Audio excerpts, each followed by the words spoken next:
Subhanahu Wa Taala. InsyaAllah kita akan meneruskan pengajian daripada kitab Fathul Qarib.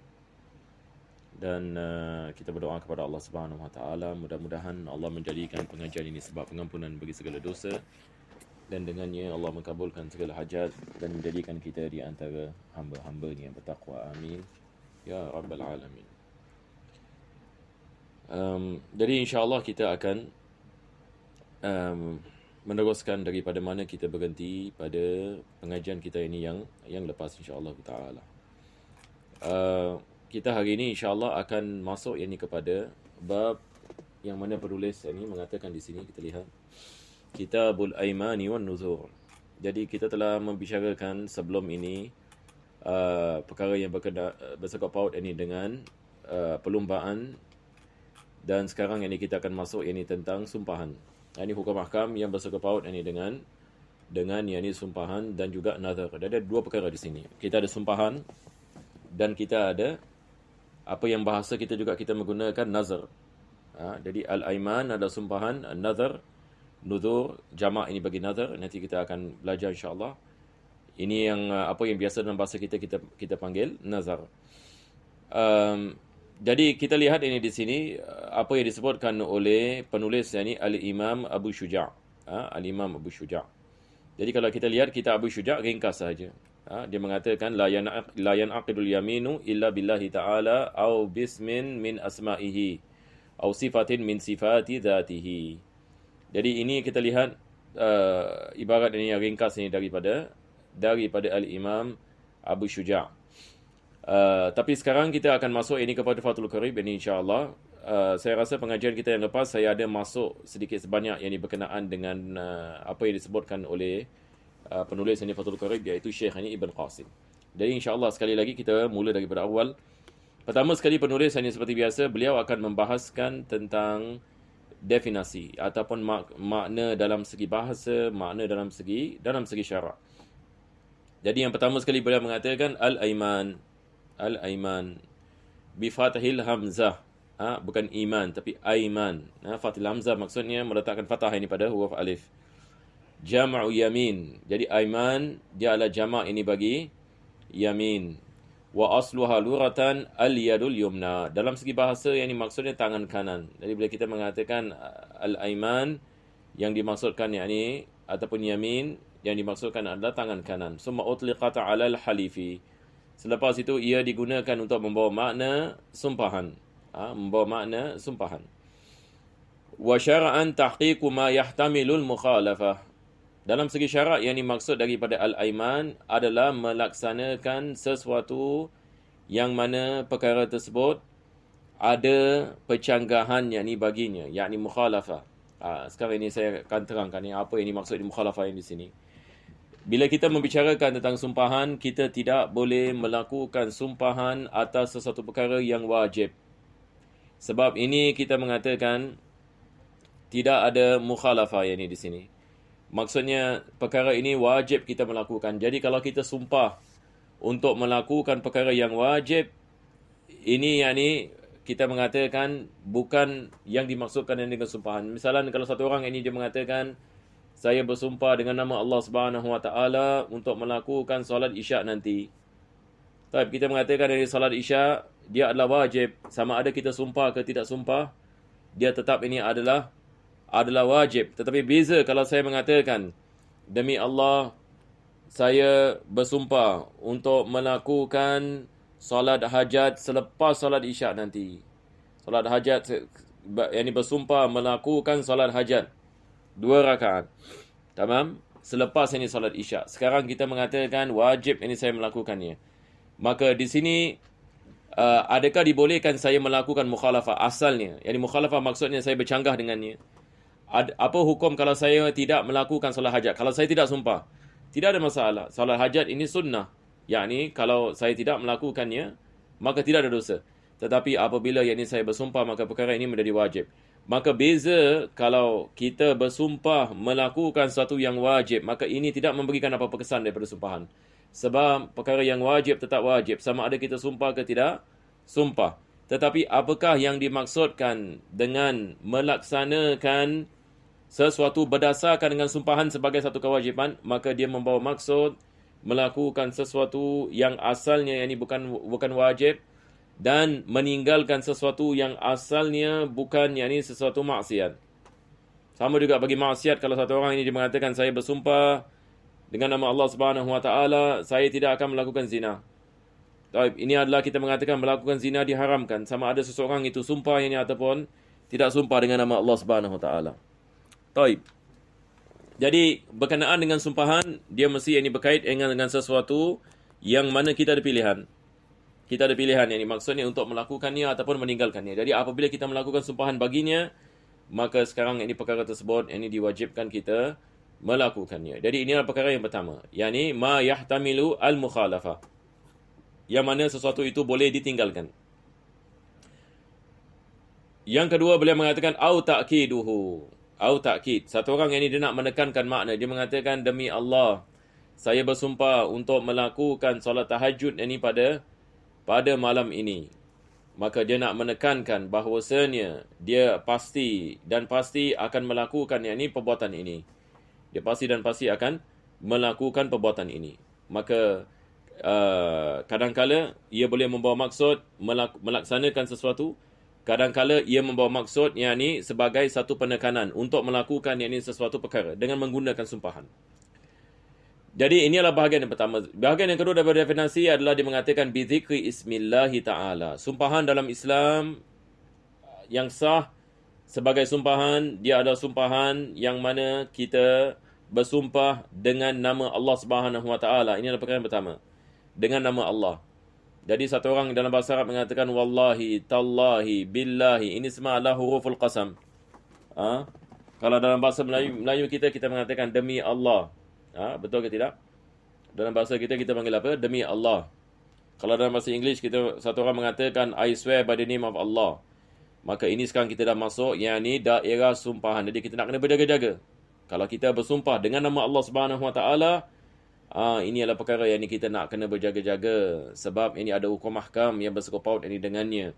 Itu sebab ini ulama-ulama kita yang ni mereka tidak suka melakukan sumpahan sekejap-sekejap ini melakukan yang sumpahan, sebab ini adalah perkara yang bahaya. Ia adalah perkara yang bahaya, sebab kalau kita melakukannya dan kita tidak mengetahui hukum mahkam ini dengannya, ia boleh ini terjebak di dalam ini maksiat. Jadi pertama sekali adalah sumpah dengan nama Allah Subhanahu Wa Taala au sifatin min sifati dzatihi, ataupun kita bersumpah dengan salah satu daripada sifat Allah Subhanahu Wa Taala. Sebagai misal, satu orang ini mengatakan wal alimi, yakni demi Tuhan yang Maha mengetahui. Yani ini kembali kepada Allah Subhanahu Wa Taala. Al-Alim. Al-Alim adalah daripada sifat maknawiyah. Begitu juga yakni bersumpah yakni dengan sifat kudrah Allah Subhanahu Wa Taala, sifat iradah, nama-nama daripada sifat al-ma'ani, sifat-sifat daripada sifat ma'ani seperti qadir, murid, mutakallim, alim. Ini kita mengatakan sifat-sifat Allah Subhanahu Wa Taala. Maka dengan menggunakan sifat-sifat Allah juga termasuk dalam sumpahan. Begitu juga dengan Asmaul Husna, nama-nama Allah Subhanahu Wa Taala, Ar-Rahman, Ar-Rahim. Begitu juga Mutakabbir, Jabbar, Al-Jabbar dan sebagainya. Jadi apabila seseorang itu melakukan sumpahan dengan nama-nama ini ataupun sifat-sifat, maka ini dikirakan ini sebagai sumpahan yang sah. Maka wajib dia melakukan apa yang disumpahkan dengan syarat-syaratnya. Kalau tidak, diwajibkan dia membayar kafarah. Jadi ini adalah maksud yang daripada perkataan aiman. Selepas itu penulis ini menerangkan perkataan nuzur. Jadi dia sedang menerangkan maudhu', yakni kitabu ahkamil aimani wan nuzur. Jadi seperti mana kita telah mengetahui al-aiman, yakni dia asal dia balik kepada perkataan yamin. Dalam segi bahasa maksudnya tangan kanan. Dalam segi syarak, yakni maksudnya melaksanakan sesuatu yang boleh menerima mukhalafah, ataupun ini atas ini penekanan ini bagi satu ini perbuatan dengan menggunakan nama Allah ataupun sifatnya. Begitu juga dengan nama-namanya. Wan nuzur jam'u nadhrin. Nuzur dalam bahasa Arab ini jamak ini bagi nazar. Kita dalam bahasa Melayu kita panggil nazar. Wa sayati ma'nahu fil fasli alladhi ba'dahu. Penulis ini dia akan membicarakan tentang hukum ahkam yang bersangkut paut dengan nazar selepas ini. Jadi dia hanya menerangkan asal dalam segi bahasa, iaitu nuzur ini asalnya daripada perkataan ini nazar. Dia nuzur ini adalah jama'. La yan'aqidul yaminu illa billahi ta'ala. Ini balik ini kepada matan yang Imam Abu Syuja'. Yani la yan'aqidul yamin, sumpahan itu tidak menjadi sah. Ini maksudnya sumpahan itu bukan satu sumpahan illa billahi ta'ala. Yani melainkan seseorang itu menyebut nama Allah. Menyebut ini nama Allah. Sebagai misal penulis mengatakan ka qaulil halifi wallahi. Jadi waw di sini adalah huruf yang qasam. Maka dia menyebabkan ini majrur ini pada harfu jalalah, iaitu wallahi. Di sini kita mengetahui ini adalah qasam. Yani ini adalah sumpahan. Berbeza kalau kita mengatakan wallahu, maka waw di sini boleh menjadi ini ataf. Waw boleh menjadi harful ataf. Tapi di sini bila dia mengambil ini kasrah, maka ini membawa maksud sumpahan. Au bismin min asma'ihil mukhtassati bihi allati la tusta'malu fi ghairihi. Ataupun yang ini dengan salah satu daripada nama-nama Allah Subhanahu Wa Taala, yang mana nama tersebut tidak boleh digunakan bagi selainnya. Yakni misalan kita kalau ada nama Ar-Rahman ini misalan, tidak dibolehkan satu orang ini namakan anaknya Ar-Rahman. Yakni alif lam ini di sini yakni balik ini kepada takhsis, yakni kita mengkhususkan ini hanya bagi Allah Subhanahu Wa Taala. Kita boleh menamakan orang Rahman tapi tidak boleh Ar-Rahman. Jadi wajib kita meletakkan sesuatu sebelumnya, yakni Abdul Rahman, ini tidak ada masalah, yakni hamba kepada Ar-Rahman. Tetapi Ar-Rahman dia adalah nama Allah Subhanahu Wa Taala. Alif lam ini di sini khusus ini bagi Allah Subhanahu Wa Taala. Tapi di sini penulis membagikan misal seperti apa? Khaliqil khalq. Yani satu orang ini dia bersumpah, dia mengatakan wa khaliqil khalq, ataupun wa rabbil Ka'bah. Kaum Arab ini zaman dahulu, apabila ini mereka bersumpah, mereka mengatakan wa rabbil Ka'bah. Ini adalah wasfun. Ini dalam ilmu aqidah kita memanggil ini wasfun. Jadi ada beza di antara sifat dengan wasf. Sifat ini dia balik ini kepada sifat yang ada pada zat Allah Subhanahu Wa Taala, seperti sifat ma'ani, sifat salbiyah, sifat nafsiyah. Manakala bila kita memberikan keterangan bagi sifat Allah Subhanahu Wa Taala dalam akidah, dia adalah wasf. Ini adalah misalnya khaliqil khalq. Apa maksud ini khaliqil khalq? Khaliqil khalq ini maksudnya pencipta yang menciptakan ciptaan. Baik, tidak ada selain Allah Subhanahu Wa Taala yang boleh yakni mengambil sifat ini, yakni yang menciptakan segala-galanya. Hanya Allah Subhanahu Wa Taala. Maka ini kita mengatakan boleh digunakan ini dalam sumpahan, sebab dia khusus ini bagi Allah Subhanahu Wa Taala. Au sifatin min sifati dzatihil qa'imati bihi. Penulis ini mengatakan ataupun yang ini dengan kita menggunakan sifat daripada sifat zat Allah Subhanahu Wa Taala, al-qa'imati bihi. Ini adalah sifat yang ada pada zat. Sifat yang ada pada zat ini maksudnya di sini sifat ma'ani. Dalam ilmu aqidah kita panggil sifat ma'ani, dan sifat ma'ani kita ada 7. Maka beliau memberikan misal ka'ilmihi. Ini ilmu Allah Subhanahu Wa Taala. Dia adalah daripada sifat ini ma'ani wa qudratihi wa dhabitul halif. Seperti ilmu, seperti kudrah, seperti iradah dan sebagainya. Jadi boleh kita menggunakan sifat daripada sifat Allah Subhanahu Wa Taala dalam sumpahan. Wa dhabitul halif. Sekarang penulis membicarakan pula tentang orang yang melakukan sumpahan. Apa syarat-syaratnya? Maka beliau mengatakan kullu mukallafin mukhtarin. Jadi semua yakni mukallaf. Jadi mukallaf ini bawa makna sudah baligh, berakal, ada panca indera yang sihat. Maka ini kita mengatakan adalah mukallaf, mukhtar. Dia bukan dipaksa. Yani maksudnya dia melakukannya dengan rela hati. Kalau dipaksa yang dimaafkan. Natiq, yani dia mesti menyebutnya, bukan yakni dalam hati. Dalam hati semua tidak kira. Yani dia melafazkannya. Qasidin lil yamin, dan dia ada niat yakni untuk sumpahan. Yani bukan terlepas yakni cakap. Yani terlepas cakap yakni boleh yakni dimaafkan. Tetapi di sini kita memaksudkan yakni orang yang faham yakni apa yang dia mengatakan. Dia bersumpah dengan nama Allah Subhanahu Wa Taala. Jadi kita dalam bahasa Melayu pun kita nak kena faham, dalam bahasa Melayu pun nak kena berjaga-jaga. Satu orang ini mengatakan demi Allah, ini sudah masuk sumpahan. Jadi kalau dia mengatakan demi Allah saya akan melakukan perkara ini, maka selagi mana kita mengatakan dia bukan maksiat, bukan perkara yang wajib, maka wajib dia melakukannya. Kalau tidak, ini diwajibkan, ini dia membayar kafarah, seperti mana nanti kita akan membicarakan. Wa man halafa bi sadaqati malihi. Selepas itu penulis ini dia memberikan misal, barang siapa yang bersumpah, yakni untuk memberikan sebahagian daripada hartanya sebagai sedekah. Jadi dia memberikan misal, yakni bagaimana, yakni dia mengatakan ke qaulihi lillahi alayya an atasaddaqa bimali. Jadi kita lihat ini di sini. Satu orang ini dia mengatakan yakni diwajibkan ke atas aku bagi Allah Subhanahu Wa Taala untuk aku melakukan sedekah dengan hartaku ini. Maka ini adalah misalnya. Satu orang ini dia bersumpah untuk memberikan sedekah sebagian daripada hartanya. Wa yu'abbar an hadzal yamin taratan bi yaminil lajaji wal ghadab. Jadi ini ada dua kita mengatakan keterangan. Yang pertama, ulama kita menganggap ini sebagai sumpahan. Satu orang mengatakan lillahi alayya, lillahi alayya. Yani dia mengatakan diwajibkan ke atas aku bagi Allah. Diwajibkan ke atas aku bagi Allah. Adakah ini sumpahan? Baik, sebahagian ulama mengatakan dia adalah sumpahan. Ini adalah perkara yang kedua. Perkara yang kedua adalah dia juga boleh membawa makna nazar. Satu orang ini nazar. Yani dia bernazar untuk dia melakukan sedekah sebahagian daripada hartanya bagi Allah Subhanahu Wa Taala. Maka dia ada dua perkara di sini. Sama ada kita menganggapnya sebagai sumpahan ataupun ini kita menganggapnya ini sebagai yakni nazar. Nah, ini yang penulis ini mengatakan. Dia mengatakan taratan bi yamini lajaji wal ghadab. Yamini lajaj maksudnya sumpahan ini disebabkan kemarahan. Satu orang ini dia marah, maka dia bersumpah. Ini kita mengatakan sumpahan lajaj wal ghadab. Sama juga, satu orang ini marah, dia bernazar.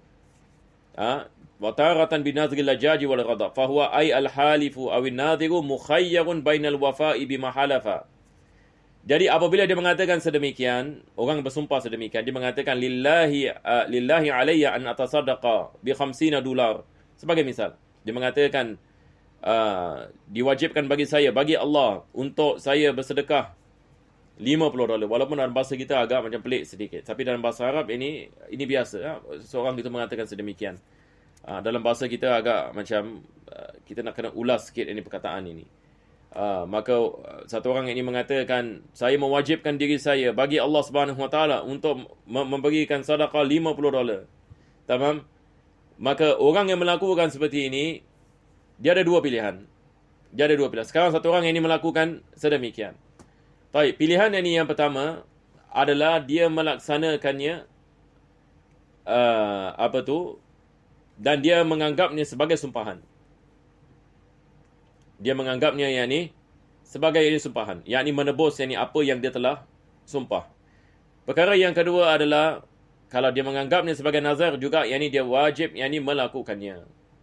Wajib yakni dia melakukannya. Baik.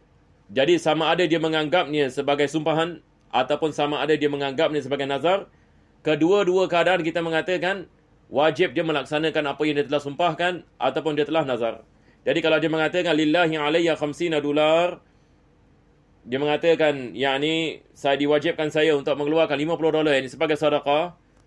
Jadi kita mengatakan sama ada dia menganggapnya sebagai sumpahan atau nazar, ini tidak ada beza. Yakni diwajibkan dia mengeluarkan dia pada kedua-dua keadaan. Taib, ini adalah bahagian yang pertama. Tetapi bagaimana kalau sekiranya dia tidak melakukannya? Sekarang ini dia telah mengatakan diwajibkan ke atas saya untuk membayar $50. Tetapi dia tidak melakukannya. Maka kalau dia tidak melaksanakannya, dia kena kafarah. Ini mengikut kepada pendapat yang azhar. Ini penulis yang mengatakan di sini. Kita pendapat azhar dalam mazhab Syafi'i, ini maksudnya daripada pendapat Imam Syafi'i sendiri.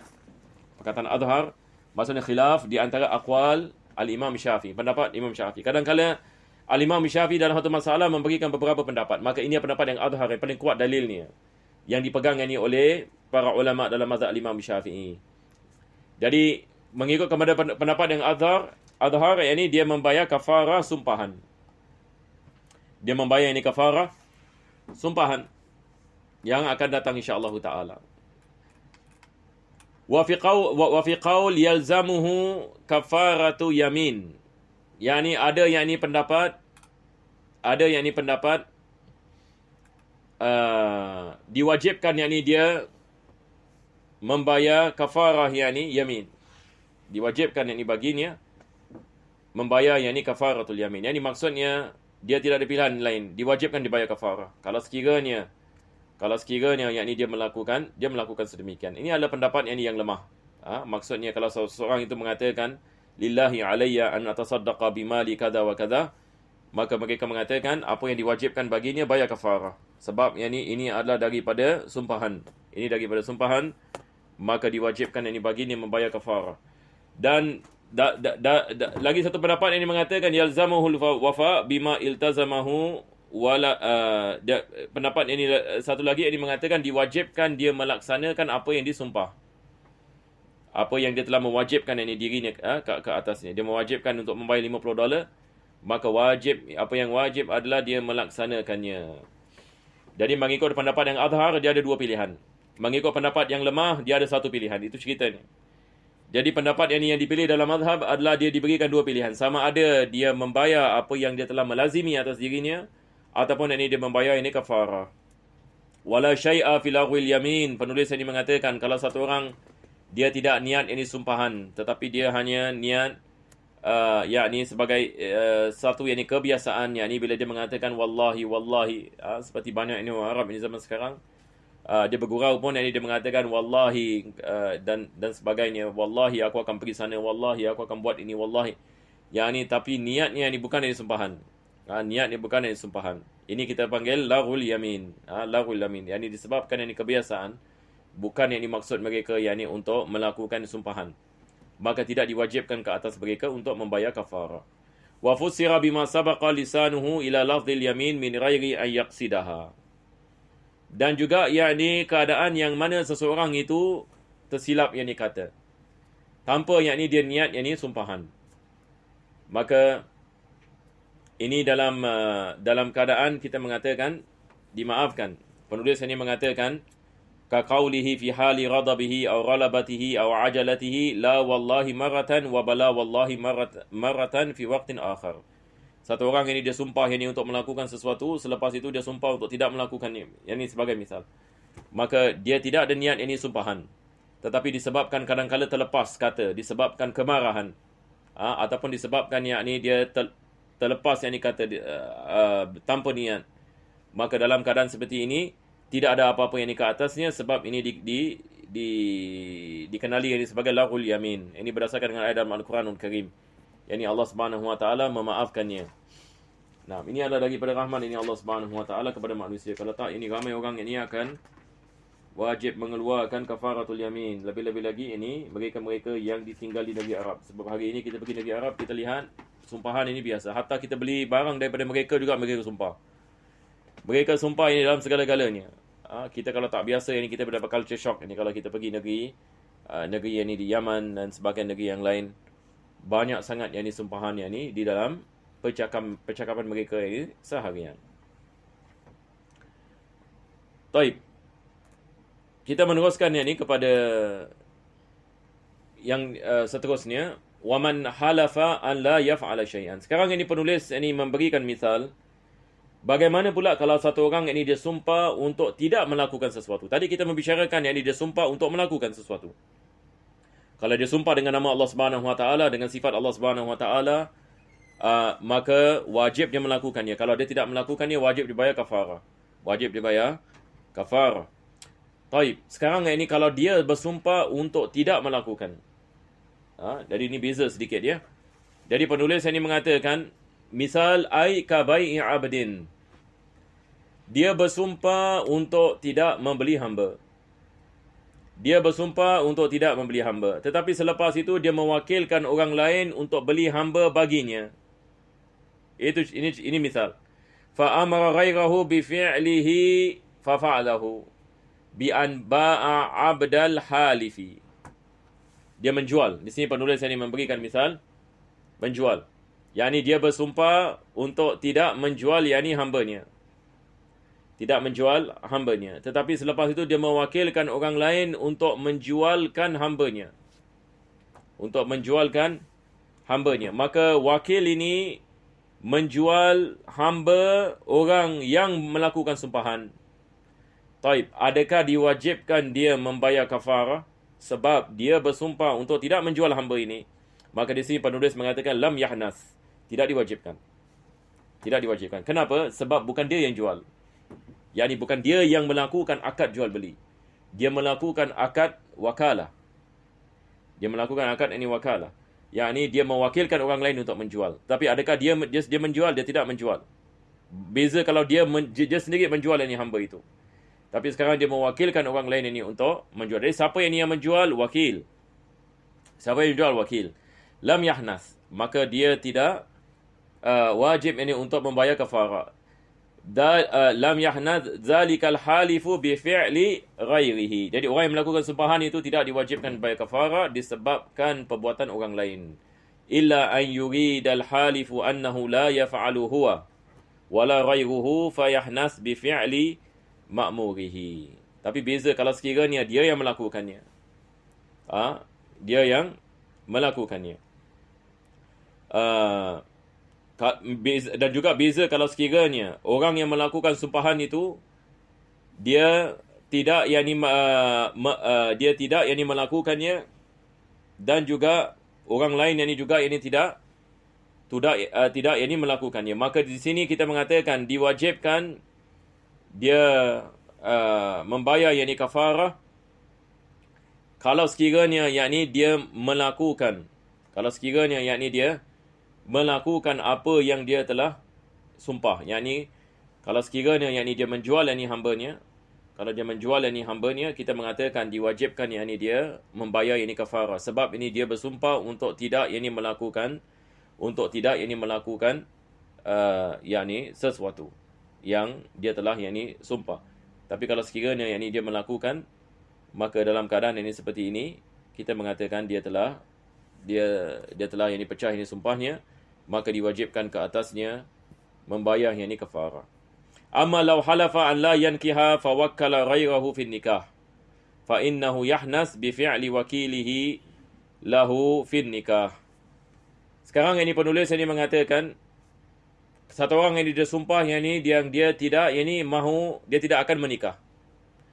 Akan tetapi dia mewakilkan orang lain di dalam pernikahan. Maka dalam keadaan seperti ini wajib dia membayar kafarah. Sebab dia telah melakukan pernikahan walaupun dengan taukil. Wakilnya melaksanakan akad pernikahan. Tetapi di sini kita mengatakan akad pernikahan balik kepada dia. Yang kahwin adalah dia. Maka dalam keadaan seperti ini wajib dia membayar kafarah. Berbeza dengan tadi kita mengatakan menjual hamba. Menjual hamba. Orang lain menjual hamba untuknya. Kalau orang lain menjual hamba untuknya. Sekarang dia tidak melakukan akad jual beli. Dia tidak melakukan akad jual beli. Maka dalam keadaan seperti ini kita mengatakan bukan dia yang menjual. Jadi dia tidak membayar kafarah. Berbeza dengan pernikahan. Pernikahan walaupun dia mewakilkan orang lain untuk melaksanakan pernikahan baginya, maka dia tetap wajib membayar kafarah disebabkan dia melakukan pernikahan tersebut walaupun dengan melakukan taukil, mewakilkan orang lain di dalam pernikahan. Maka di sini penulis nak menerangkan kepada kita, satu orang kalau bersumpah untuk tidak melakukan sesuatu, maka kalau dia melakukannya wajib bayar kafarah. Tapi kalau dia tidak melakukannya tidak diwajibkan. Kalau jual beli kita mengatakan dia boleh suruh orang lain melakukan jual beli. Tetapi bukan pernikahan. Sebab pernikahan hanya balik kepada orang yang bernikah. Mesti ada satu orang yang menikah. Kalau dia bersumpah untuk tidak bernikah dan dia menikah, diwajibkan dia membayar kafarah. Wallahu a'lam bissawab. Wa sallallahu ala sayyidina Muhammadin wa ala alihi wa sahbihi wasallam. Alhamdulillahirabbil alamin.